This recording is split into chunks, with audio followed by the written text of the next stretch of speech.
सनातन धर्म को ही हिंदू बोला जाता है। अनेक धर्म नहीं होते, सर्वधर्म समभाव नाम की कोई चीज नहीं है, सभी धर्म ही नहीं है। धर्म मात्र एक है जो था, है और रहेगा, उसकी किसी ने स्थापना नहीं करी।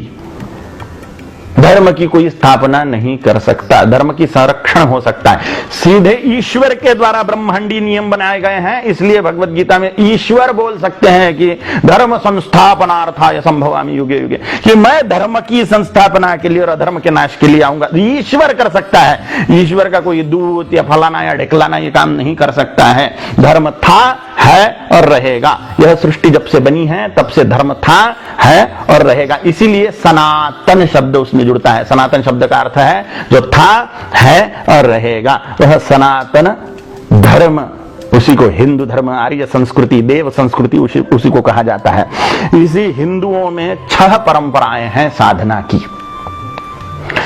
वैष्णव संप्रदाय, शैव संप्रदाय, शाक्त संप्रदाय, जैन, बौद्ध, सिख, ये 3 और संप्रदाय।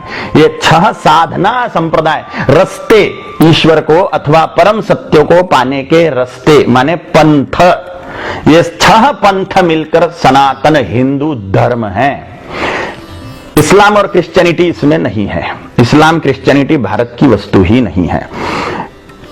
मूल भारत के निवासी जो है वो वैष्णव, शैव, शाक्त, जैन, बौद्ध, सिख।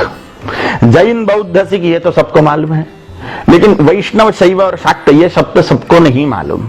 तो वैष्णव माने विष्णु, राम और कृष्ण, इन अवतारों के उपासक। विष्णु और विष्णु के अवतारों के उपासक वैष्णव कहे जाते हैं। शिव और शिव के उपासक शैव कहे जाते हैं।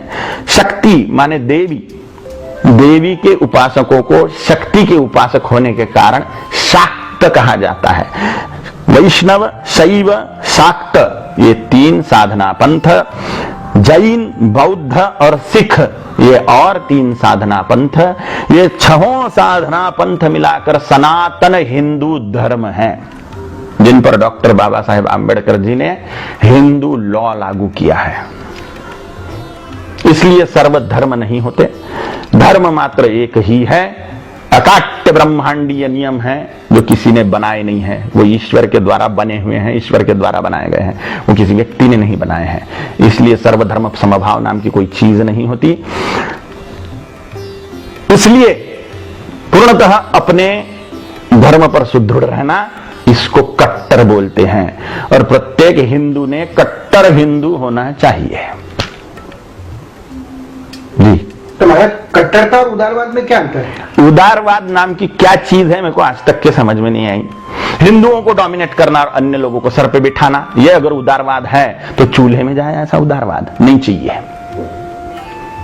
सर्वधर्म समभाव के नाम के पीछे हिंदुओं को अगर डोमिनेट किया जाता है, हिंदुओं की उपेक्षा की जाती है, तो चूल्हे में जाए ऐसा सर्वधर्म समभाव। ये सेक्युलरिज्म चूल्हे में जाए, क्यों हिंदुओं ने ठेका लेके रखा है क्या सेक्युलरिज्म का? नहीं चाहिए। मैं तो कट्टर हूं और मैं अन्य लोगों को भी कट्टरवाद ही सिखाऊंगा कि धर्म के लिए कट्टर बनिए। अगर धर्म के लिए कट्टर नहीं है तो अधर्म सर पे चढ़ेगा। धर्म के विरोध में सिर्फ अधर्म होता है, बिचौली कोई बात नहीं होती। अगर राजनीति बोलती है कि मैं धर्म निरपेक्ष है, हम माने धर्म की हमें अपेक्षा नहीं है, तो उसको अधर्म की अपेक्षा है। जहां धर्म की अपेक्षा नहीं होती वहां पे अधर्म होता है। और ऐसी राजनीति अगर कोई चाहता है कि हमें धर्म निरपेक्ष राजनीति चाहिए, तो अधर्म का राज होगा, अंधकार का राज होगा।